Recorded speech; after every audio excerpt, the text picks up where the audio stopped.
Bienvenidos a Bonita Radio. Esto no es un cuento, esta es la verdad. En breves segundos, la periodista Carmen Enita Acevedo estará con ustedes. Bonita Radio está disponible en Facebook, Instagram, X, Spotify, YouTube, iVoox y iTunes. Agradecemos a nuestros auspiciadores. Cooperativa Seno Gandía, solidez y futuro. Y Vega Coop, de tu lado siempre. Nuestras transmisiones son viables también gracias al apoyo de ustedes. Pueden enviar sus donativos accediendo a bonitaradio.net. Allí podrán realizar su aportación a través de PayPal o tarjetas de crédito.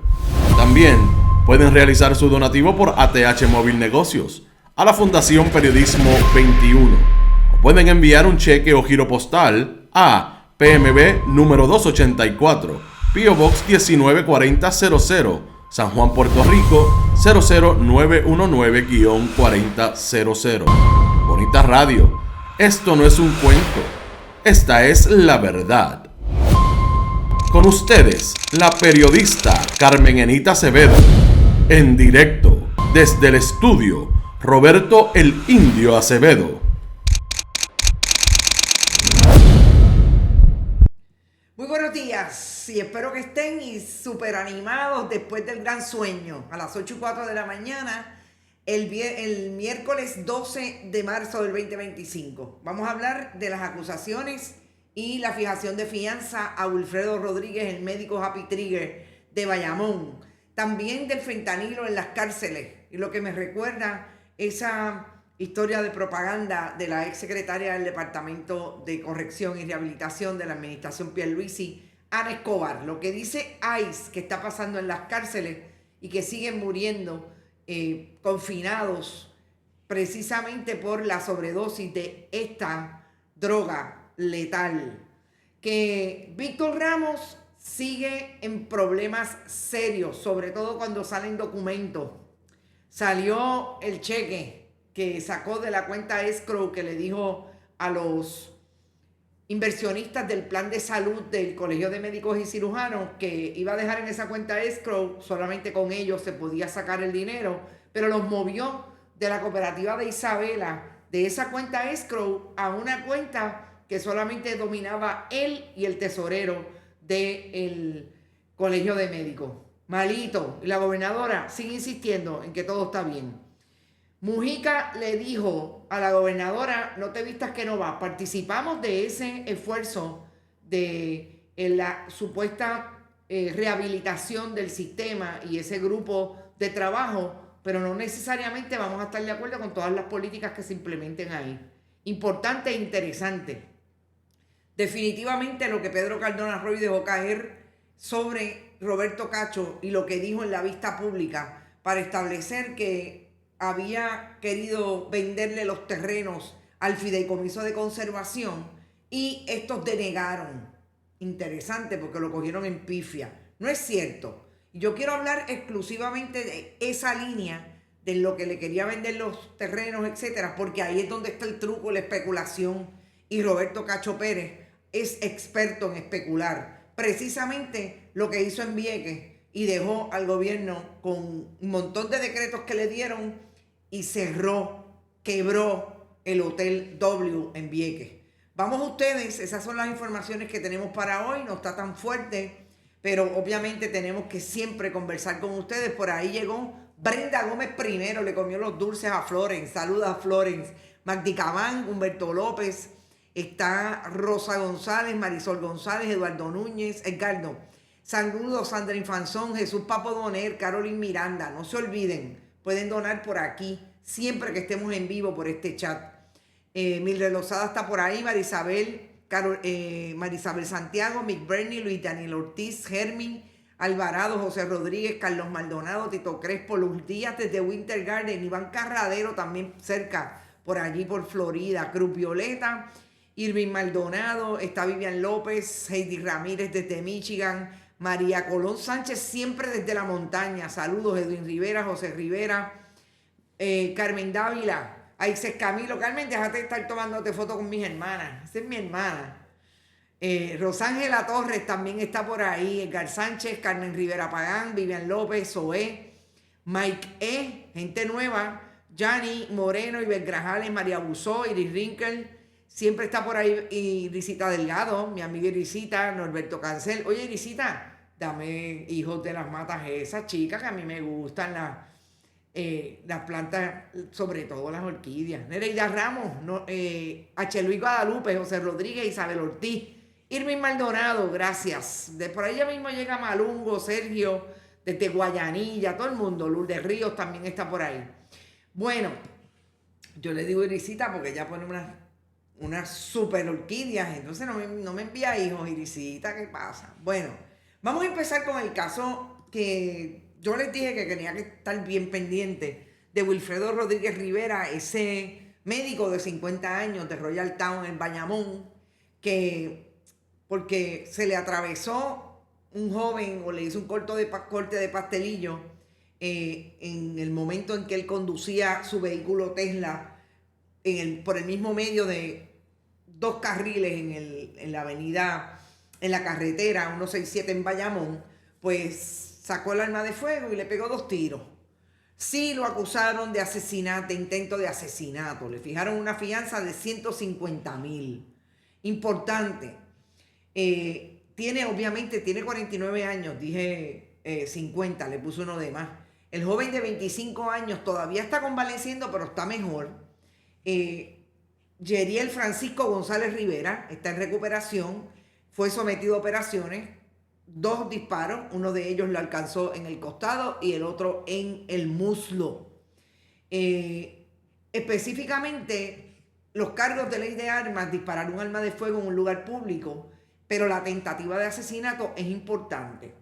Sobre todo porque yo decía que uno de los grandes problemas que tenemos en Puerto Rico es la discriminación de unos y otros a la hora de ser acusados. Y obviamente había que velar que las autoridades hicieran lo que hacen con cualquier hijo de vecino. Claro, no lo hicieron porque no lo dejaron preso, lo dejaron irse porque llevó una abogada allí el día que lo arrestaron, cuando regresó a la escena. Pero era importante saber si lo iban a acusar de tentativa. ¿Por qué? Porque recordemos que es una persona que está utilizando un arma de fuego para la que tiene licencia en medio de un altercado con otra persona, en este caso un joven de 25 años, que también aparentemente se bajó del vehículo y discutió con él, pero sin ninguna otra razón aparente sacó su arma de fuego.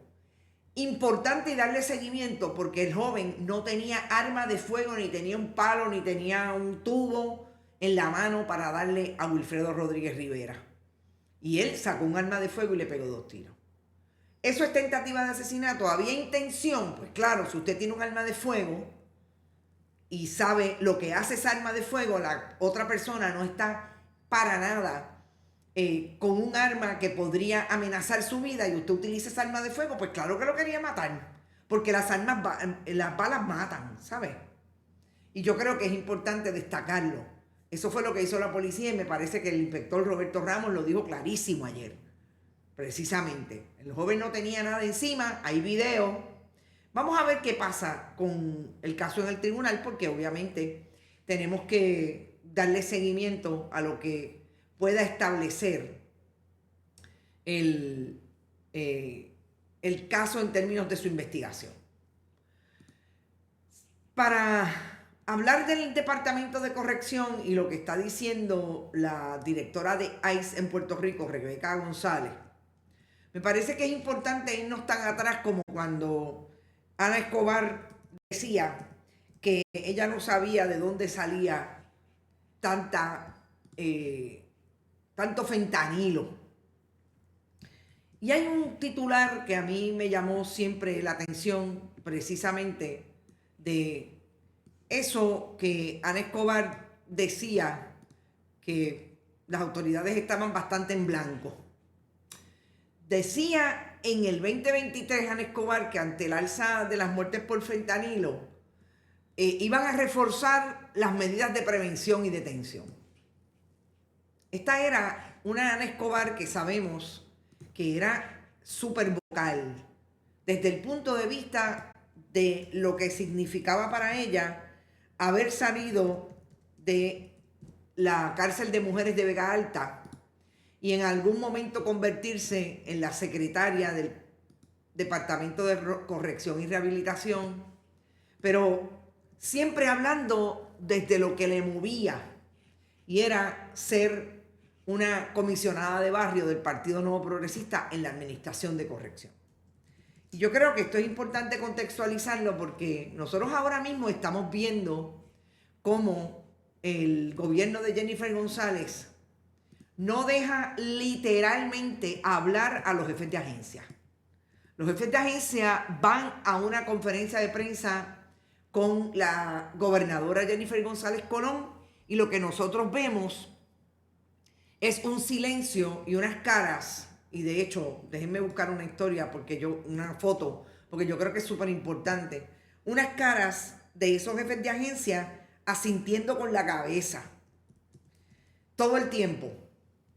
Asintiendo con la cabeza. Cuando lo que debería pasar es que usted pueda escuchar algo de los jefes de agencia. De los jefes de agencia que se supone que sean los que vengan a darle al país pues cierta seguridad de que saben lo que tienen que hacer. Y yo creo que para muestra un botón, ayer hubo una conferencia de prensa donde precisamente eso ocurrió. Eso no pasaba con Ana Escobar, porque a Ana Escobar la dejaban hablar. En medio de todo esto, cuando nosotros traemos este contexto de lo que pasaba con Ana Escobar con relación al fentanilo y lo que está pasando hoy con los jefes de agencia, nos damos cuenta que aquello que decían todo el tiempo para defender al Ejecutivo en aquel momento Pedro Pierluisi, no es que no lo van a hacer ahora los jefes de agencia, es que Jennifer González quiere controlar lo que van a decir. Quizás a ella no le gusta tanto como lo dicen en medio de una conferencia de prensa y quiere darle los talking points. Pero Ana Escobar decía sobre el fentanilo que ellos iban, la administración de Pedro Pierluisi, iba a traer más detención, más seguridad para que no entrara a las cárceles. Lo que dice Rebeca González que está en un free for all, que lo menos que hay hoy en las cárceles de Puerto Rico es la utilización de drones para llevarle el fentanilo a los confinados. Hay un caso abierto sobre distribución de fentanilo en las cárceles relacionado a unos arrestos diligenciados el 17 de diciembre. Dentro de la investigación se trata de determinar quiénes están cooperando para entrar los narcóticos. Dice Rebeca González, la de ICE. El problema que tienen en las cárceles es que ahora no se están viendo muertes severas, como que los acuchillan, sino que los confinados mueren por sobredosis. Se está tratando de averiguar si se trata de una manera nueva de cometer asesinatos o simplemente es material que se consumió sin tener el conocimiento de que estaba contaminado con fentanilo. Esto es bien interesante porque fíjense que son las maneras nuevas en que pueden estar los amigos de las organizaciones, que son las que mandan en las cárceles, amigos de Tomás Rivera Chats y otros miembros del Partido Nuevo Progresista, utilizando técnicas como el consumo de drogas, el proveerle droga envenenada o lo que ellos entienden es droga pero está envenenado con fentanilo a los confinados para asesinarlos. Y me parece que lo que no hace, ustedes han escuchado al secretario de la Administración de Corrección actual, el hijo de Quiñones Calderón, aquel que era oficial de prensa de Carlos Romero Barceló. No, yo no lo he escuchado. No lo he escuchado para nada. Pero ya mismo sale una entrevista de esas de los medios tradicionales. Y me parece que el problema de las cárceles es precisamente el contubernio que siempre ha tenido el Partido Nuevo Progresista con los confinados, que no deja que aquello se pueda desarrollar de otra manera. Y la intervención política partidista ahí mantiene a los confinados que están cumpliendo su sentencia, que la cárcel no debería ser para que ellos vayan a morir, pero lo que realmente y la política que manda en la cárcel a partir de ciertas organizaciones, pues está ocurriendo y ya deja de ser la muerte violenta, digamos, porque los acuchillan, porque los trucidan, etcétera, sino que se convierte en una muerte más sofisticada. Eso lo está investigando, dice Rebeca González, la unidad de Homeland Security en el caso de las cárceles. Sigue siendo para mí importante que la política partidista vuelva a identificarse como uno de los grandes problemas para resolver asuntos desde la política pública. Y no me parece que la gobernadora Jennifer González Colón venga a cambiar eso. Cuando nosotros vemos ayer la conferencia de prensa de la gobernadora, donde establece claramente que allí en el área de la fortaleza se va a abrir o se creó una división para manejar las necesidades y los servicios de las personas de edad avanzada. Lo único que puede hacer la comisionada de barrio del PNP de Aguada como procuradora es hacer una señal de triunfo. Bendito sea Dios. Sabrá esta señora, esta médica, lo que significa sacar un servicio que debe proveer sobre todo el Departamento de la Familia. También la supersecretaria de la Familia sonriente, Susan Roy Fuerte. Sabrán ellas que es mucho más que decir que se van a llevar algo para la fortaleza, que eso le puede crear problemas a la procuradora y a la oficina de la procuradora, precisamente porque se supone que sea en la procuradora donde se atiendan todas las violaciones relacionadas con la persona de edad avanzada, que debe ser el Departamento de la Familia el que atienda esos esfuerzos y para eso recibe igualmente fondos federales.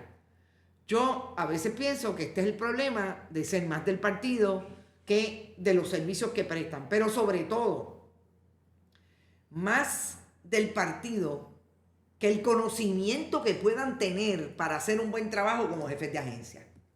Y este es el gran problema. Yo no me lo inventé, fíjense la cara de la procuradora. Y en eso, la administración de Pedro Pierluisi tenía el mismo problema, pero de otra forma. Porque aquellos eran vocales. Y todo lo que le salía por la boca era hablar bien de Noelia García Bardales, de Pedro Pierluisi, de Caridad Pierluisi y de lo que estaban haciendo, que finalmente supimos que era nada con relación a las agencias que regentaban.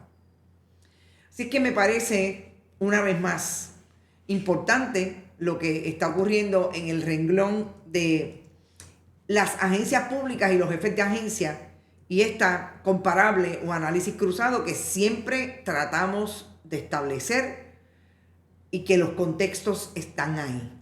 Y es precisamente lo que plantea el asunto de que la gobernadora, en este caso, esté haciendo de otra manera lo que hacía Pedro Pierluisi con sus jefes de agencia.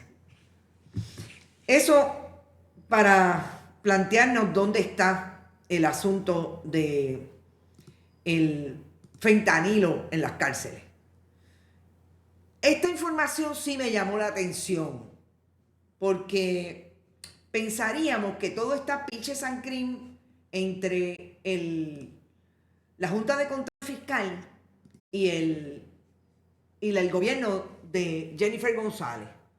Pero hay una nota hoy que dice que Robert Mujica dijo claramente que la participación de un representante de la Junta en el Comité de Transformación Energética no necesariamente equivale a que ellos van a avalar todas las decisiones y recomendaciones que el grupo haga.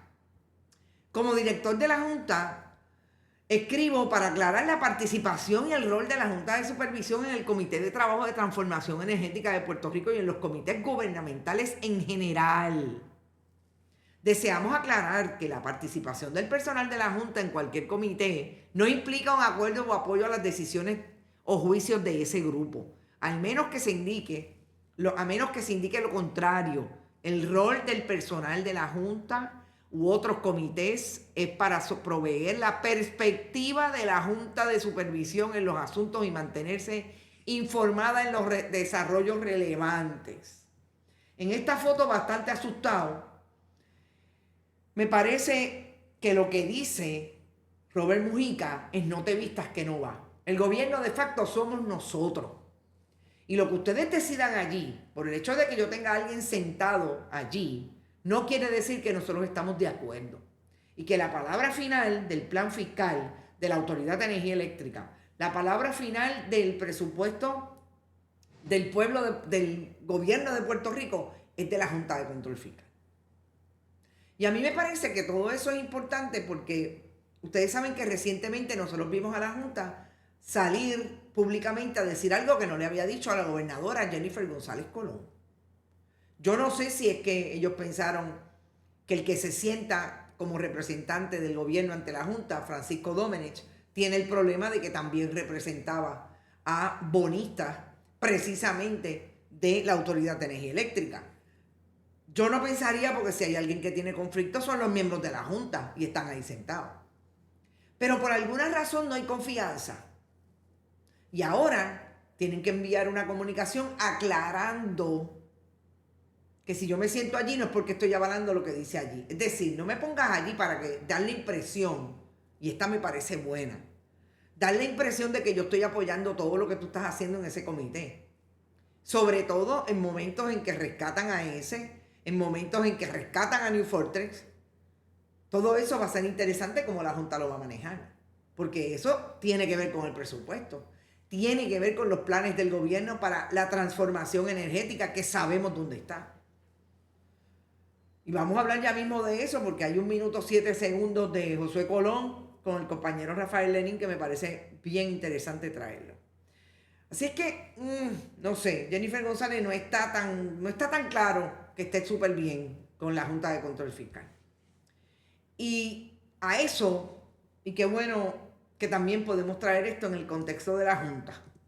Linda McMahon, la secretaria del Departamento de Educación Federal, ayer envió una comunicación que dice claramente que el 21 de marzo se van el 50% de los empleados del Departamento de Educación Federal como parte de la promesa de Donald Trump de eliminar ese departamento, de achicar el gobierno y de darle los fondos federales a los estados y los territorios. Yo no creo que necesariamente vaya a afectar la fórmula, por lo menos hasta ahora, de la llegada de fondos federales en una agencia que yo creo que sobre el 80% de su presupuesto viene de fondos federales. De hecho, el Departamento de Educación y el Departamento de la Familia son las agencias de más fondos federales recibidos en el gobierno de Puerto Rico. Así que eso quiere decir que es posible que no se afecte, pero no es lo mismo tener una plantilla de 5,000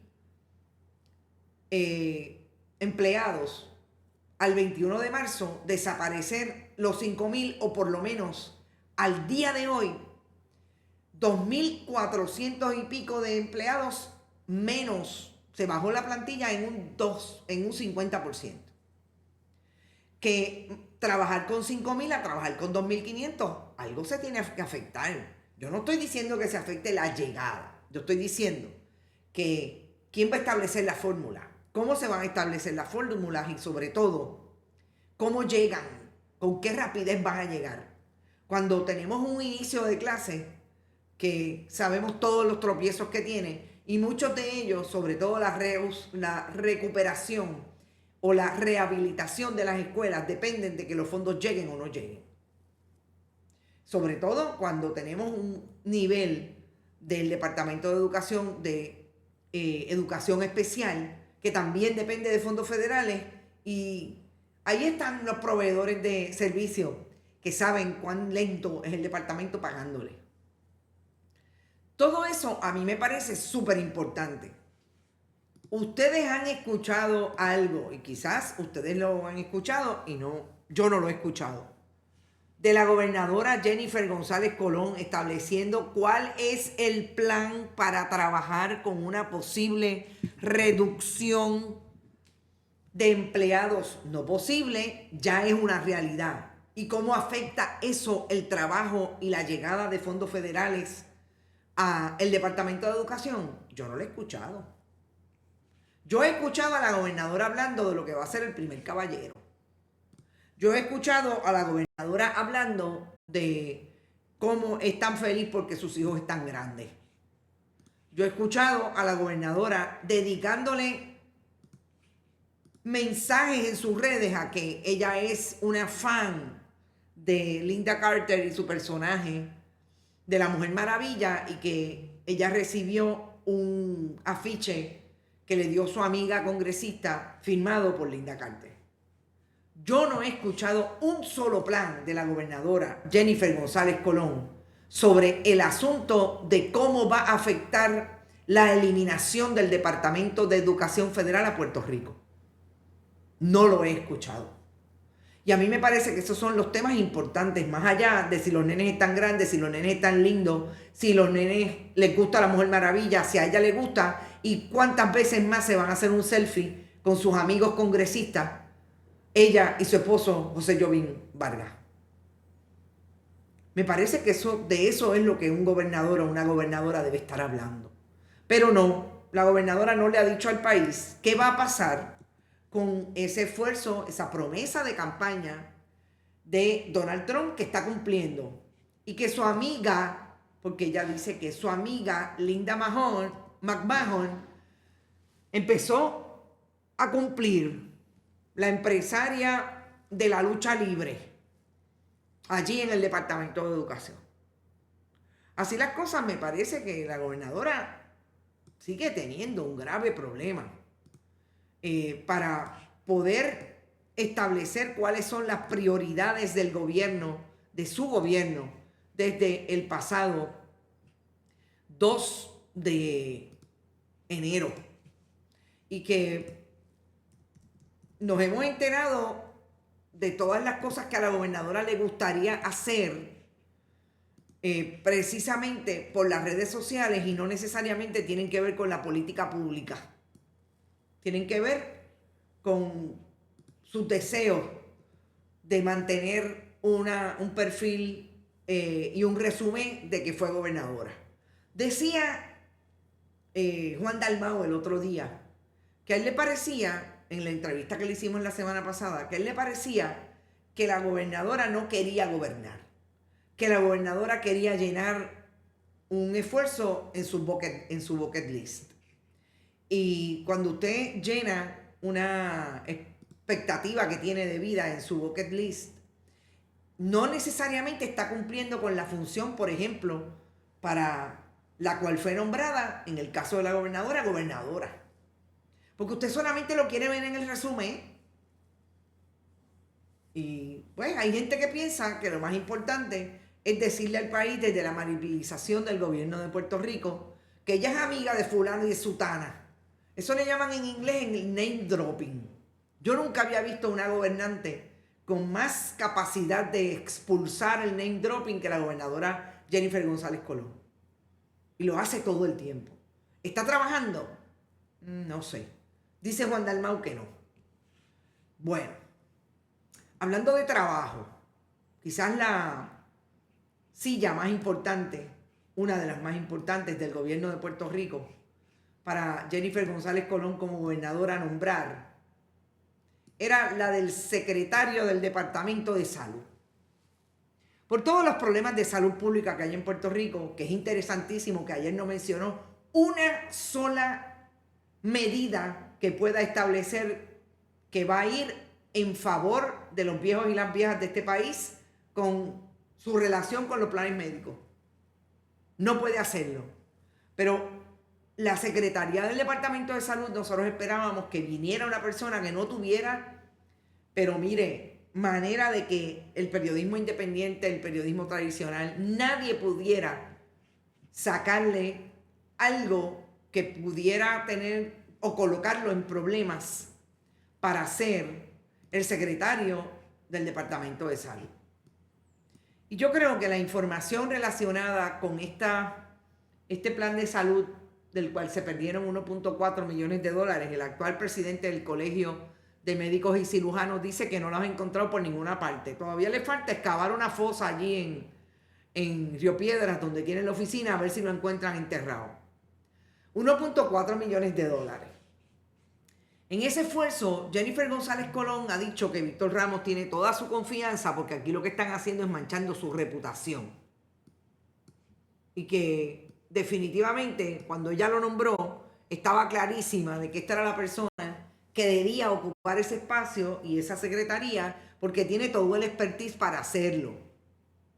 El problema es que hoy sabemos, gracias al periodismo, que Víctor Ramos no solamente hay 200 personas que pueden hablar de cómo le pidió desde $1,000 hasta $50,000 a individuos y a corporaciones para llenar el pote y crear un plan de salud que le iba a suponer una inversión de $1,000 por acción en esa corporación para crear el plan, y que además de eso necesitarían $5 millones para obtener toda la licencia y los permisos para poder inscribir y gestionar efectivamente ese plan de salud. Una de las cosas más importantes en esta historia es dónde está el dinero. Follow the money, porque si usted necesita 5 millones pero solamente recaudó 1.4 millones de dólares, pues estaba defalcado por 3.6. Pero ese dinero, según Víctor Ramos, iba a estar en una cuenta escrow, que es una cuenta que se crea para hacer una operación y que solamente los accionistas tenían el poder de mover y de sacar y de pagar, etc. Ese dinero, los accionistas tenían control sobre ello. Pues si habían 200 médicos, eran 200 personas que podían utilizar ese dinero y sacarlo de la cuenta escrow como determinaran, o una junta, la junta de directores, etc. Pero el problema es que hoy hay el documento que establece que Víctor Ramos sacó 1.4 millones de dólares de la cooperativa de ahorro y crédito de Isabela, donde estaba precisamente la corporación CMC Care Holdings, y que lo hizo y que al día de hoy no se sabe dónde está este dinero.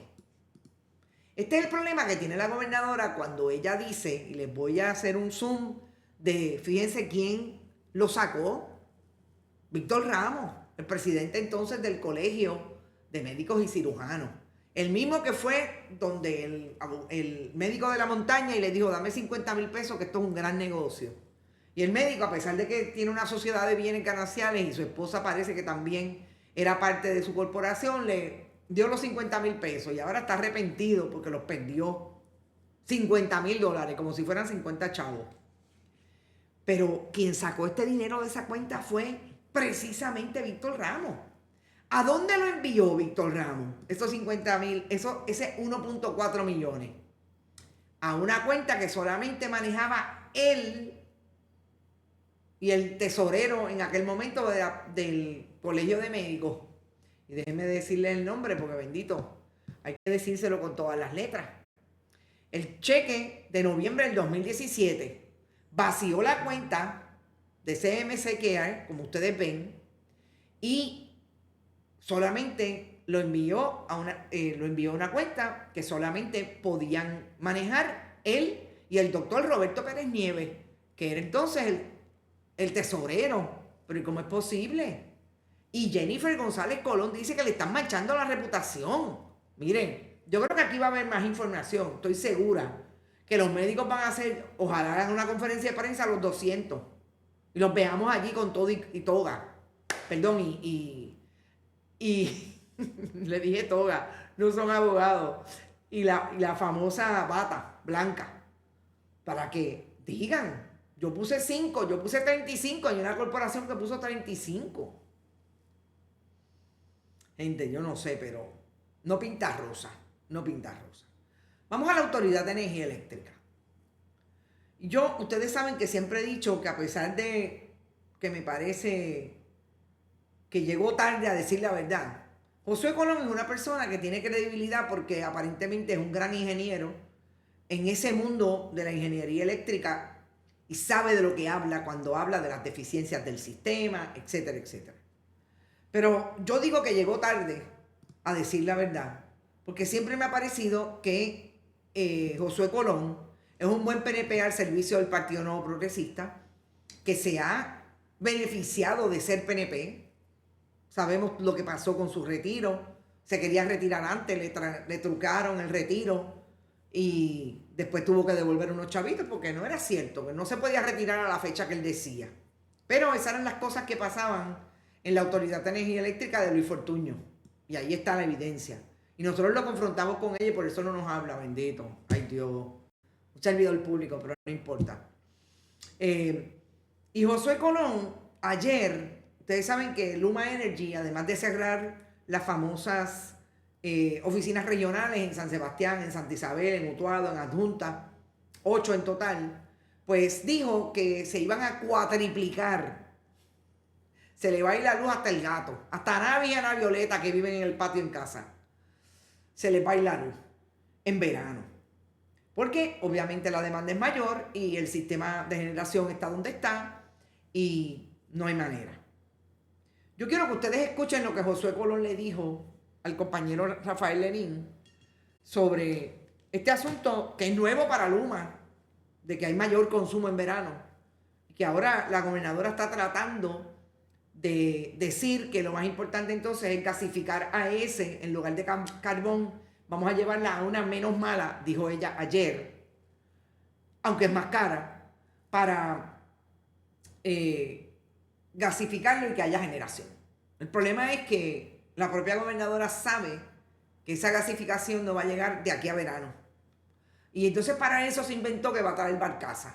Como si las barcazas fueran, mire, ponle el piloto automático a la barcaza que va a llegar y nos va a suplir. Ajá. Vamos a escuchar a Josué Colón y regresamos al análisis. Entonces ahora estamos alarmados porque llegó el verano. Entonces, yo no estoy alarmado por eso. Yo estoy alarmado porque el sistema no tiene la capacidad para atender. Entonces, ¿pero cómo podemos resolver eso? Bueno, de aquí a junio. Genera de aquí a que los muchachos salgan de la escuela el operador que se contrató para hacer ese servicio tiene que retornar al servicio unas unidades que están ahora mismo en reparación. ¿Ustedes lo están presionando para eso? Correcto. O sea, diariamente estamos en conversaciones con ellos, telefónicas, personales y visitando las centrales para aportar con nuestro conocimiento para que esas centrales entren en servicio. O sea, que los están presionando para que en el verano próximo no pase lo que ya usted, la gobernadora dice que va a haber apagones 4 veces más de lo que hubo el verano pasado. Con este escenario, no, pues que con este escenario... Por eso, pero hay que presionarlos a ellos, ¿no? Porque se les contrató para no tenerlo. Y nosotros vamos a ejercer esa responsabilidad. Yo veía ahorita entre noticias un comerciante que decía, por lo menos lo anunciaron, es una tragedia. Es una tragedia que un comerciante puertorriqueño tenga que asumir como algo normal. Que gracias, gobierno, porque me avisaron que en verano se va a ir. O sea, yo le pregunto a Josué Colón, el verano sanjuanero, el verano de Utuado, el verano de Adjunta, el verano de Orocovis, ¿llegó en el 2025? ¿O hay un verano todos los años en que él ha sido un miembro del Partido Nuevo Progresista en la Autoridad de Energía Eléctrica? ¿Verdad que sí? En que él ha sido un representante del gobierno de Pedro Pierluisi y ahora de Jennifer González Colón, fiscalizando o supuestamente fiscalizando a los proveedores que son los privatizadores que defiende él y que ha defendido el gobierno de Jennifer González y de Pedro Pierluisi. Yo me pregunto si eso llegó ayer por osmosis. ¡Boom! Vamos a ponerle un verano al Caribe puertorriqueño. No, el verano está desde que él está ahí. Pero lo que pasa es que hay que defender al partido. No, cuando llega a la posición de que hay que defender al país. No, país, espérame un momentito. Primero es el partido, que es el que me está pagando los 180, los 200, lo que sea, para llenar el pote porque me jubilaron. El Partido Popular me chavó y me jubilaron me bajaron la pensión porque no me tocaba jubilarme. Por eso es que la ecuación es que Josué Colón llegó tarde a decir la verdad.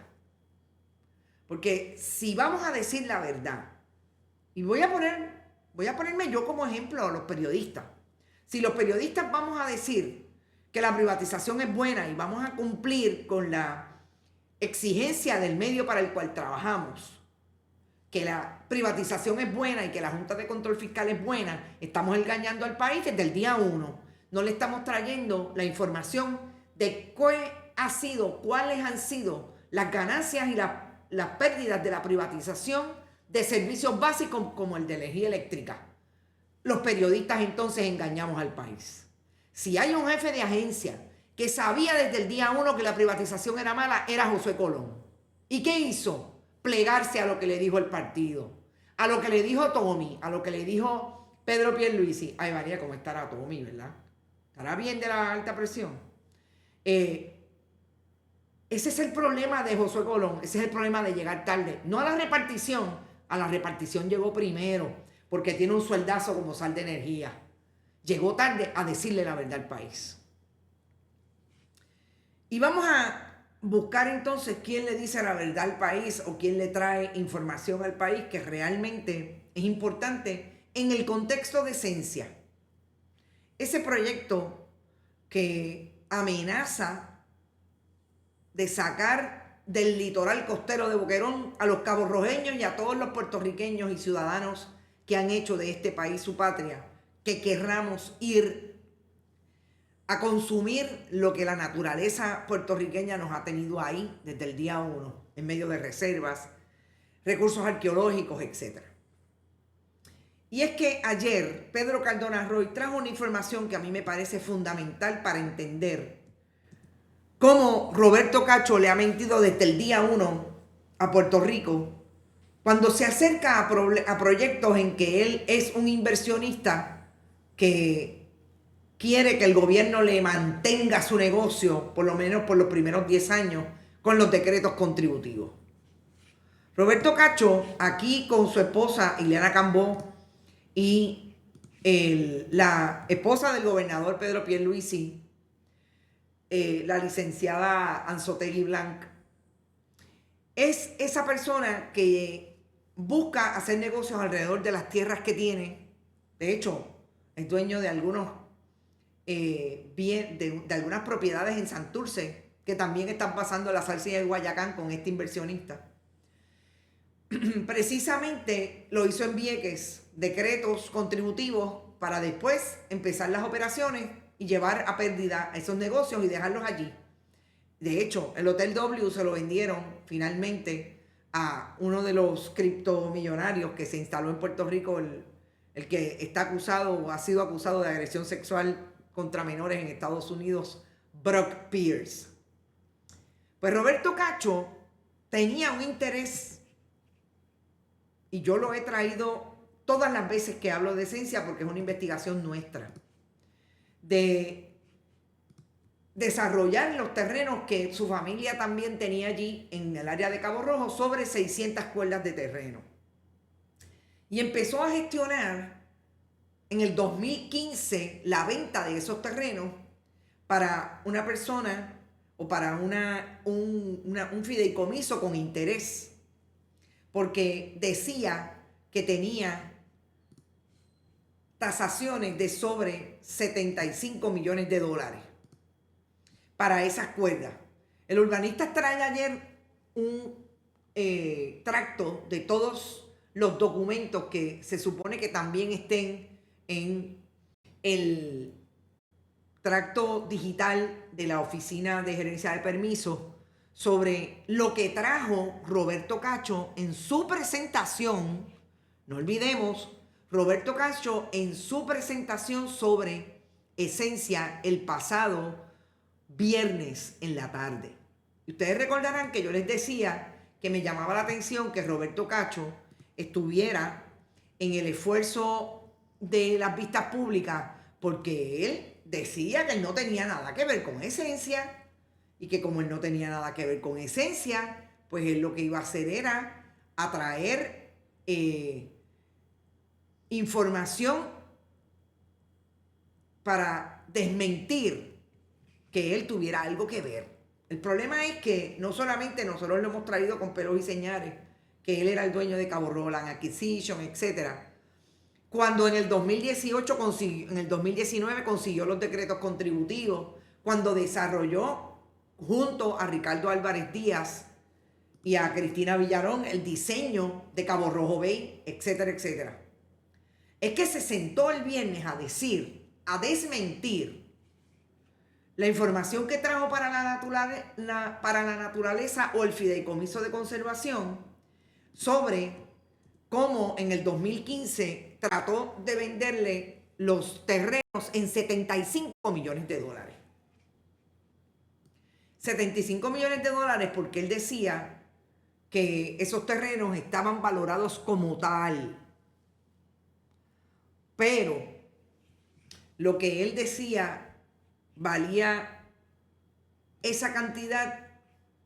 Después se pudo establecer y el fideicomiso de conservación, y se sentó allí el licenciado Llovera, pudo cuadrar desde el punto de vista de esa posible transacción. Recordemos que el fideicomiso compra esos terrenos, los enajena para conservarlos, hacen sus proyectos, etcétera. Eso también es un cuestionamiento, pero de eso no vamos a hablar hoy. Pero en efecto, los compra para conservarlos y mantenerlos en su estado, más allá de natural, también de acceso a la ciudadanía y que se puedan conservar esos terrenos. Y lo que desmiente precisamente el licenciado Lloveras y trae con documentos el urbanista Pedro Cardona Roy es precisamente que esto que está diciendo Roberto Cacho no es cierto, que esos terrenos no tenían ese valor, porque hay una ecuación importante cuando usted va a valorizar, y es precisamente que usted tiene la capacidad de que llegue a esos niveles de precio porque esos terrenos son desarrollables, y eso no es lo que pasa allí. Lo que pasa allí es que esos terrenos son, sobre todas las cosas, preservables. Hay que preservarlos por todo lo que significan para el ambiente sostenible, que todo lo que significa para las comunidades que viven alrededor, de todo lo que significa para los accesos públicos, porque el bien de dominio público no puede ser propiedad de Roberto Ruiz Vargas, de Cristina Villarón, o de Ricardo Álvarez Díaz, o de los hermanos Rubén, etcétera, o de Roberto Cacho. Así es que costaban mucho menos. Pero lo que quería Roberto Cacho era que se los pagaran a 75 millones. Ahí es donde viene la especulación. Por eso es que ahora nosotros vemos cómo cuando consiguen decretos, cuando consiguen permisos para construir, le va aumentando el valor, porque eso es lo que precisamente le aumenta el valor a esos terrenos. ¿Qué hizo el jibarito que le vendió el otro día a Cabo Rojo Land Acquisition, una de las parcelas que también está colindando, que colinda con la reserva? Lo compró en 45,000 y se lo vendió en 1.4 millones de dólares a los inversionistas de Esencia. ¿Por qué? Porque ellos ya dicen, con lo que le ha dado posibilidad al gobierno de Puerto Rico, de Jennifer González y de Pedro Pierluisi, que no solamente tienen decretos, que van a construir porque ahí se puede construir, a pesar de lo que diga el reglamento conjunto. A pesar de que están falseando la información técnica de cuál es la cabida real de los terrenos que pueden ser urbanizables y no en ese predio de casi 2,000 cuerdas. Por eso es que es especulación, y Pedro Cardona Roy lo dijo primero en Bonita Radio, porque hacemos las preguntas que tenemos que hacer. Ahí está la información, ahí están los técnicos. Hoy empezamos a producir en todas nuestras plataformas un video de 1 minuto y 10 segundos, para que ustedes en 1 minuto y 10 segundos puedan ver lo que produjo la ciencia de nuestros científicos en el oeste. Los ecólogos, los biólogos, los arqueólogos, los sociólogos, que le trajeron con evidencia a la Oficina de Gerencia de Permiso lo que en efecto no cumple con los reglamentos y la ley, el proyecto de esencia. En 1 minuto y 10 segundos, en un video en que ustedes lo van a poder bajar y lo van a poder ver todas las veces que quieran, pero sobre todo compártanlo con el mundo. Eso es lo que no le ha dicho la propaganda de los relacionistas públicos bien pagos de esencia. Eso es lo que no dicen, pero los científicos lo han traído. Y yo quise compilarlo y van a ser por lo menos 5 videos de 1 minuto y 10 segundos. Ustedes lo van a poder ver.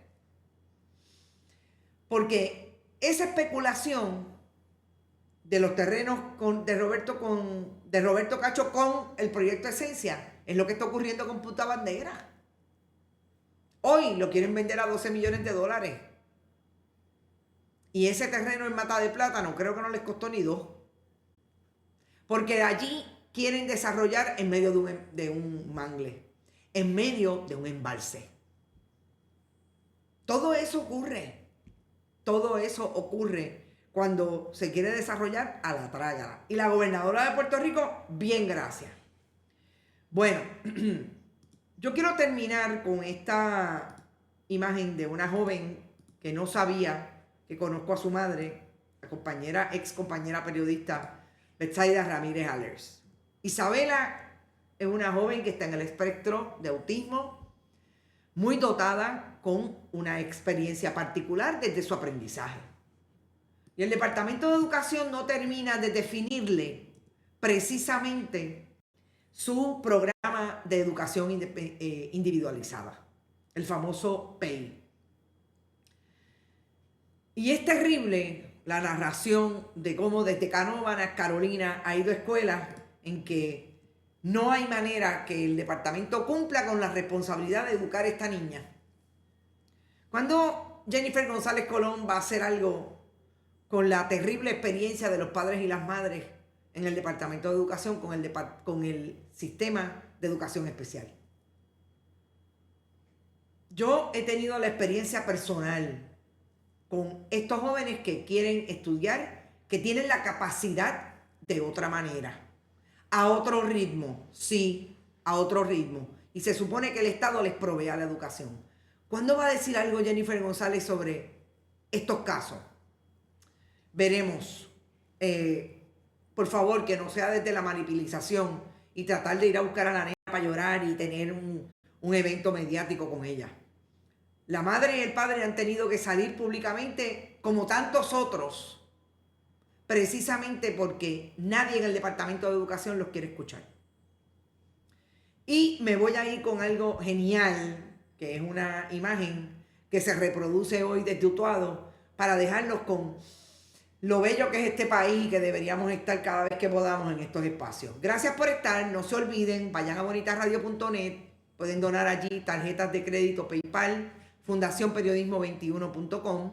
También lo pueden hacer en Bonitas Radio ATH Móvil, Fundación Periodismo 21 ATH Móvil. Siempre que estemos en este programa aquí, y parece que alguien lo hizo, déjenme agradecérselo, a través del chat lo pueden hacer siempre. Carolyn Miranda, gracias por tu aportación. Iris Rinkel y el amigo Irving Maldonado. Gracias, gracias, gracias.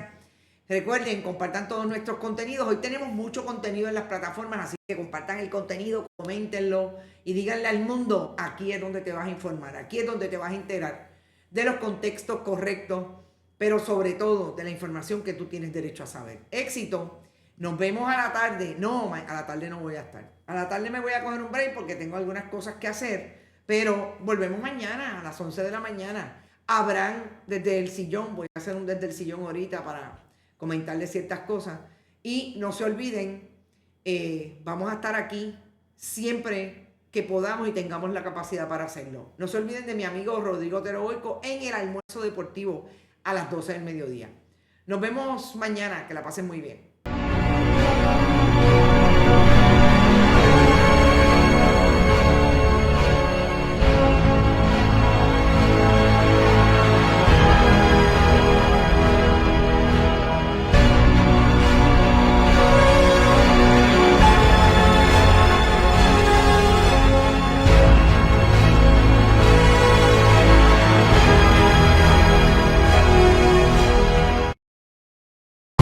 Bonita Radio.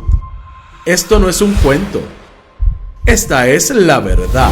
Este programa fue traído a ustedes por Vega Coop, de tu lado siempre. Y no olvide que puedes realizar sus donaciones a través de ATH Móvil en la sección de negocios como Fundación Periodismo 21. O puede acceder a nuestra página de internet bonitaradio.net y donar a través de o tarjetas de crédito. También puede enviar cheques o giros postales a nombre de la Fundación Periodismo Siglo XXI, PMB 284, P.O. Box 194000, San Juan, Puerto Rico 00919-4000. Bonita Radio, esto no es un cuento, esta es la verdad.